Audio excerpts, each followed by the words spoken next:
कळंबोली आणि कामोठे या दोन्ही क्षेत्रात अनधिकृत धंद्यांचे वाढते प्रमाण स्थानिकांच्या जीवनशैलीवर नकारात्मक परिणाम करत आहे. अनेक अनधिकृत दुकाने, हातगाड्या आणि इतर व्यवसायांमुळे सामान्य नागरिकांना विविध समस्यांचा सामना करावा लागत आहे. या समस्यांच्या मुळाशी स्थानिक वॉर्ड ऑफिसरांचे अनधिकृत धंद्यांना मिळणारे आशीर्वाद असल्याचे आरोप अनेकांकडून होत आहे. कळंबोलीचे वॉर्ड ऑफिसर अरविंद पाटील आणि कामोठेचे वॉर्ड ऑफिसर सदाशिव कवठे हे त्यांच्या क्षेत्रातील अनधिकृत धंद्यांच्या वाढीसाठी जबाबदार असल्याचे अनेक रहिवाशांचे म्हणणे आहे. त्यांच्या आशीर्वादाने हे अनधिकृत धंदे अधिकाधिक वाढत आहेत. या धंद्यांमुळे क्षेत्रातील ट्रॅफिक समस्यांचा, अस्वच्छता आणि विविध गुन्हेगारी कृत्यांचा प्रसार झाला आहे. नागरिकांना होणाऱ्या त्रासाकडे दुर्लक्ष करून संबंधित वॉर्ड ऑफिसर अनधिकृत धंद्यांना पाठीशी घालत असल्याचे दिसते.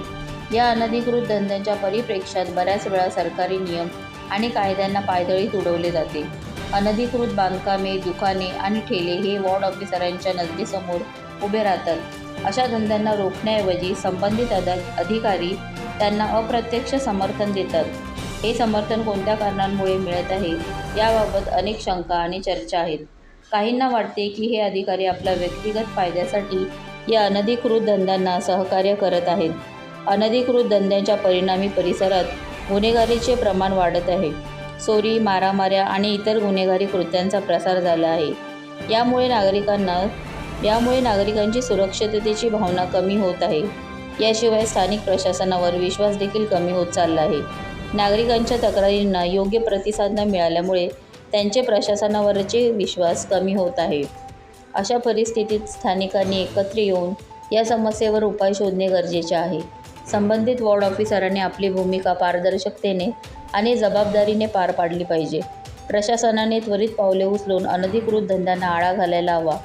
स्थानिक प्रशासनावर विश्वास वाढवण्यासाठी नागरिकांच्या तक्रारींना योग्य प्रतिसाद मिळणे गरजेचे आहे.